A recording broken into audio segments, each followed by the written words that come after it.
বিসমিল্লাহির রহমানির রহিম। বাগান বলতে শান্তি, বাগান বলতে ভালো লাগা, ভালোবাসা, সব কিছু মিলিয়ে।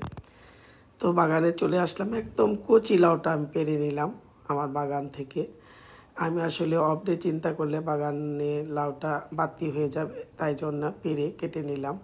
লাউটা রান্না করে নেব। আজকে অফ ডে ছিল না, আমি বাসায় ছিলাম, ছুটিতে ছিলাম। তো লাউটা পেরে নিয়ে রান্না করছিলাম। এখানে সব কিছু তৈরি করে নিয়েছি, সব মশলা একে একে দিয়ে দিলাম। এখন লাউটা রান্না করব আমার বাসার যারা মাছ খেতে চান না তাদের জন্য না, কারণ তাদের জন্য চিন্তা করতে গেলে লাউ মজা করে খাওয়া যাবে না। আমি এখানে বড় মাছের মাথা দিয়ে লাউটা রান্না করছি, আমরা খাবো। যারা কাটা কাটা বলে মাছ খায় না তারা লাউ খেতে পারবে না, তাদের জন্য আবার আরেকদিন রেসিপি করব। শীতের একদম টসটসে ধনে পাতাটা দিয়ে দিলাম। লাউটা সেই স্বাদ হয়েছিল, আলহামদুলিল্লাহ। সবাই ভালো থাকবেন, আল্লাহ হাফিজ।